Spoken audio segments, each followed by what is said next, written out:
I know myself and there's a boundary to myself, and out there, there's something that's not me. And I would like to explore that boundary and find out where I end and where the rest of the universe begins. And if I put something out, something comes back, and that's interesting, it's new. And that's where it all comes alive.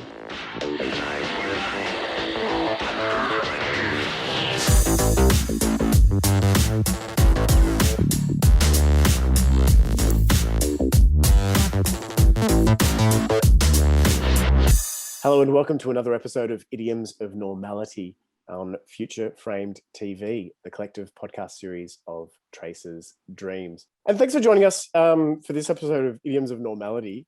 I always like to ask people what their perspectives and experiences are and what they're bringing to the question of normality and what it is.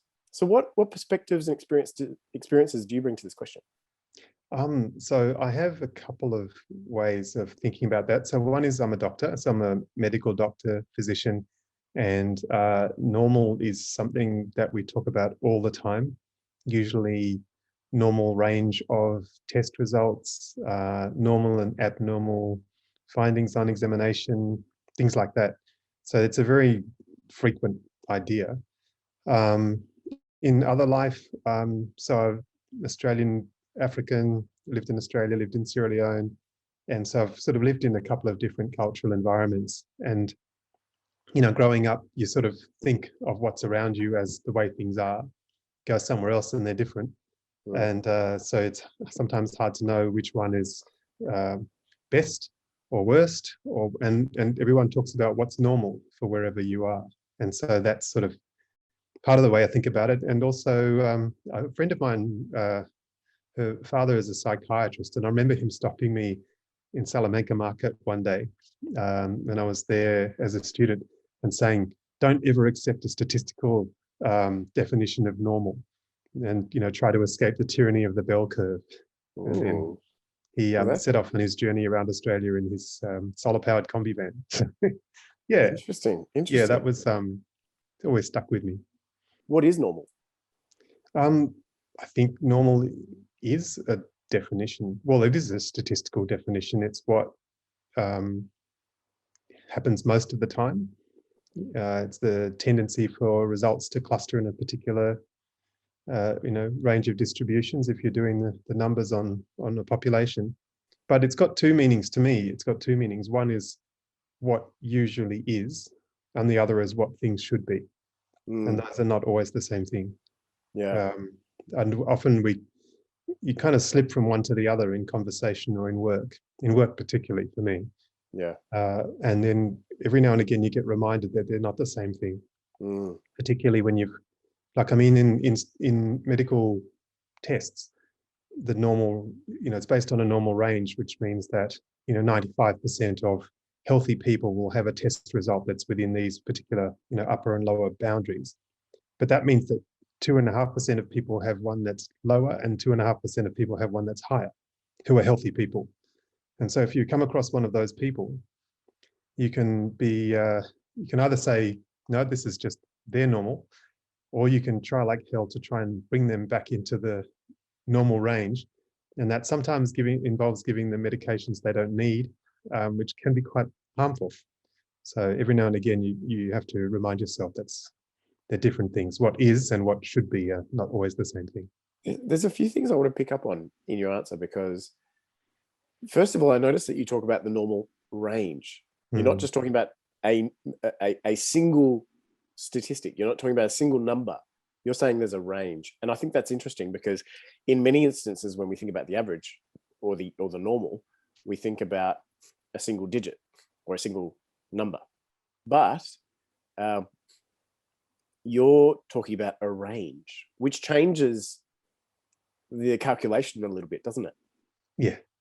But also, you're pointing out that even if it's a range, it's still entirely healthy to be outside that range for a small percentage of people, and that there could be some iatrogenic consequences of trying to bring them into that range if you gave them medication that they don't necessarily need, because possibly the side effects of those drugs might be more adverse than just letting them lead a lifestyle that would be healthy for them otherwise. Yeah. So some interesting ideas that I thought were good to flag. And also the one thing that you mentioned there was descriptive norms, and then the norms that we should be. I think when they're descriptive norms, if you should be in this healthy range, but if you're not in that healthy range, that descriptive norm becomes an imperative norm. Yeah. Yeah. And that's what you're describing with those two extremities. Do you have any clinical examples of this? Yeah, the one that springs to mind most is potassium. So the level of the potassium ions in the blood. So potassium is really important because if it's too high, you die, and if it's too low, you die. So because the balance between sodium and potassium affects how all of your cells handle the electrical charge, and that important ones being your heart and your brain. So they both stop working if the potassium's too high or too low, particularly the heart rhythm goes off. So we do blood tests in hospital a lot, and we test potassium a lot. And if it gets too low, we give extra potassium. And if it gets too high, we give medications to lower it. So particularly people who have low potassium, and if they get lots and lots of potassium, we can push it up too high, and then their heart sort of slows down and stops. Not a good thing. So, but there are people whose potassium is actually low, below the normal range, but they're okay, they're healthy. And if we find that we're pushing it to, giving extra medication to try and bring it up, of course, it's going to go back to what their kind of baseline rate level is, because that's their baseline level, and their body's working hard to keep it there. And we end up either chasing our own tails and giving them things they don't need for a while, or actually making them sick. And the other one is that springs to mind is a kind of bizarrely named entity called benign ethnic neutropenia. Benign ethnic neutropenia. Yes. So the white blood cells, the neutrophils, are the sort of cells that basically they attack infections and damaged tissue and clean it up. And if you're low in your neutrophils, you're at risk of certain severe infections that you might not otherwise be vulnerable to. But again, the normal range of neutrophil count is defined, it's an upper and a lower level. There are people who are, when they're healthy, when they're well, their neutrophil count in their blood is lower than that normal range. But if they get an infection, it comes up normally and they're fine. But if you find those people, you have to kind of distinguish between people who have got an illness which makes their neutrophil count get low, which means they are vulnerable to these infections, or people who that's just their count and they're fine. And one thing that sort of turned up is that populations who have got ancestry from outside Europe are the ones where this turns up, and they're healthy, but their neutrophil count's low. And so this sort of, I came across a few people in TB clinics. So we'd be doing people's blood tests, and a lot of people from Africa and people from India. And the neutrophil count would be low. They're perfectly healthy. Nothing's wrong. And I sort of looked it up and, why is this so? And I came across this phrase called benign ethnic neutropenia. And I was trying to work out what it meant. And then I realized, oh, it just means that the actual normal range of the human population is wider than the range in the European population. Yeah. When they defined it in, whenever it was defined by, medical scientists in Europe. By European medical science. Correct. Yeah. So it's just that normal there's a bit more variety in normal than there appeared to be initially when those numbers were, those definitions were created. And I guess it's a really important point to recognize that the history of that calculation came from Europe, and it's been globalized. But when it globalized, the result of the calculation that was done in Europe was globalized, not the process of determining what that range was. Yeah. So we kind of have to go back to square one again, don't we, really? Yeah. Well, the funny thing was that the response to that of the scientific community was not to say we should revise the normal range for humans. It was to say there are ethnic groups who might have lower neutrophil counts than normal. Sort of pathologizing those groups and saying, oh, they're a bit different. Giving them a medical label. Yeah, instead of saying humanity has got more variety in it than we thought. We're separating people into groups. We're giving the Europeans the normal category, and we're giving the other groups the benign ethnic neutropenia category, which sort Yeah. of makes it look like a pathology when it's otherwise benign. Yeah. Yeah. And I think, I think, I don't know if that terminology is used now. I know the phenomenon is talked about, it's remarked upon from time to time. I don't know if they use that label anymore, but it was around when I was looking at it. That was in about 2001 or so, I think. In 2001, I was working at the Howard Florey Institute in neuroimaging just for a summer internship. So very briefly. And one thing they wanted me to do was recruit participants for some studies they were doing. And interestingly, at the time, the standard for brain scans was European brains, and the standard map used was called the TYRANNY, and it was a map based on a European man's brain. And all images that they got of the brain at the time had to be morphed to map onto this TYRANNY. It's true that, a lot of these images are not just European, it's also European men. Yes. As well. It's very specific to a gender and a particular race, if we want to, or an ethnicity, if we want to use that term, and it creates divides between people.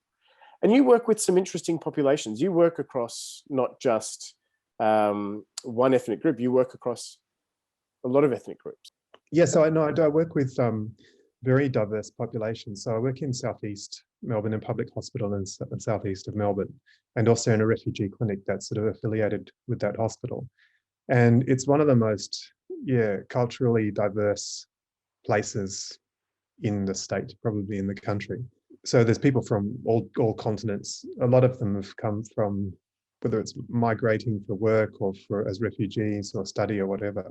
But this has been since way back. So there's like really old migrant groups from Southern Europe who came in the 40s and 50s. And then there's really new people who've come in the last few years from, Myanmar and from Sri Lanka and India and so on, and everyone in between. And one of the really interesting things was, because I'm kind of, I guess, ethnically ambiguous to appearance. So brown skin, I don't have much hair on purpose at the moment, and Australian accent, but I've got some cultural influences from my, I guess, in-laws from Malaysia. Got African background as well. So I worked a lot in earlier years with people from Arabic-speaking backgrounds from Eritrea and Ethiopia and so on. And so I got this thing where people would come and ask me, "Are you one of us?" Basically, so Egyptians would ask me, "Are you Egyptian?" The Mauritians would ask me, "Are you Mauritian?" Malaysians, so everybody would say, "Are you one of us?" And which was really kind of, I had to disappoint them all, but it was kind of nice to be asked that, "Are you one of us?" rather than "Are you one of them?" There's a comfort in that, in approaching someone and saying, "Hey, am I similar to you, or are you similar to me?" Yeah, growing up in the 80s in Tasmania, it was very white. There wasn't much cultural diversity there. Yeah. I grew up in the 80s and 90s as well, and I had a mother who was really anti-racist, and we had she sponsored a Sri Lankan family to come over to Australia in the 1990s, and they stayed with us for a while, my uncle, and she fostered values of egalitarianism in me. And then I went to school and I heard people cracking jokes, not just the students, but racist jokes coming from the teachers as well. And hearing it from students was one thing. Hearing it from teachers, I was like, what? This is bizarre. And thankfully, I've heard it, and I don't know about you, but I've heard these jokes less and less over the last couple of decades, as opposed to what was happening in the 80s and 90s. A lot of homophobic jokes, a lot of racist jokes, a lot of ableist jokes as well. And I think there's a new wave that came through, which was, well, you can't make black jokes unless you're black, you can't make Jewish jokes unless you're Jewish, you can't make Indian jokes unless you're Indian. And people started to recognize, okay, it's inappropriate to make jokes about the other. but it would have been, I mean, I grew up white, so I blended in. I just, I just didn't have to participate. I didn't have to, I just kept quiet, and I was the innocent bystander, who, but you would have had a very different experience in that room, because in those instances, because you stand out in a crowd of white people. Yeah, so it was weird because, I mean, the only Black people in that we knew was our family and one other family. And so, but it was weird because all of my Australian family are white. And so, and, they were just family. So at that time, being Black, being African, and being us, our family, were all the same thing. So there wasn't much nuance there. And it was, I guess, the only time that, because I lived in a few places. So I went, born in Sydney, and then didn't really have much idea about all of that. Went to the UK, and although there are a lot more Black people in the UK, there's Jamaicans, the West Indians, and South African. One of my best friends was a South African guy who lived across the road from us. And the most kind of salient, division amongst people at the time seemed to be the football teams that you supported. And I had no idea. So, kids would come up and say, "Oh, Southampton, oh, Liverpool, and who do you go for?" And I just looked at the belt of whoever they were saying, "Yeah, Liverpool." That was actually the first time that I actually experienced any, I guess, racial slurs, because I got called a Paki. And I had to go home and say, "Mum, what's a Paki?" And she said, "It's someone from India." I said, "But I'm not from India." I know that this doesn't make any sense. And so, and then going to Tasmania, you get called, the N-word, or you get called Abo, got called Chinese. And I thought, these people don't know what they're talking about. Yeah. And so to me, it just seemed stupid. And I didn't really have any vocabulary to deal with it. It's just that these people, it was hostile words, saying stupid things that didn't make any sense, but it was clearly saying, "You're not one of us, therefore we don't like you." Yeah. And that, again, didn't really make any sense. So I just ended up reading a lot. It's hard though, isn't it? Because it is confusing when you experience hostility that doesn't make sense. It's like, you're angry at me, and the way in which you've constructed the logic of that anger is flawed, but that kind of doesn't matter because you're angry. Yeah. And I don't want to be around that. I don't want to be around people who are not inclusive, are not embracing me as a person. And it gives you a different perspective on normality, doesn't it? It gives you a sort of, you get to stand back and be a little bit more objective about what being normal is. Well, yeah, and and it can make you feel quite unimpressed with normal. I like that. Like, if that's normal, I actually don't want to be that, because it's aggressive and stupid and offensive. So yeah. If that's normal, I'd rather not be. If you are on the inside of that normal, you don't realize how unimpressive normality is as well, which is really strange. And so in some ways, being normal is often a place of privilege and power. But I think philosophically or cognitively, I think being outside the normal is a position of privilege, because it gives you a greater perspective on things. It gives you a deeper appreciation that normality is not something worthwhile investing in. Yeah. No, I think that's true. I mean, it's sort of, again, the phrase that came to my mind was arrogant ignorance. Yeah. There's a sort of the lack of knowledge, but there's no pressure to learn, just because the world is set up for your comfort. So you don't really have to learn anything. Sometimes I think that, we are primed to empathize with other beings, not just people, not just humans, but I mean, people love animals, and people can care about trees and things like that. I just actually read this really interesting book recently called Science of Meaning by something Hofmeyr, his name was. Anyway, Danish philosopher of science, but it was talking about meaning in the world, and this tendency of humans to empathize. So maybe that is our default setting.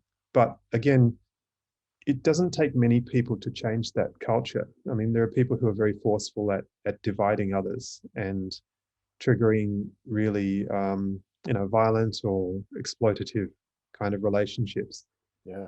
And even though there aren't many of those people, I think, but they can kind of alter whole networks to become much more competitive and aggressive.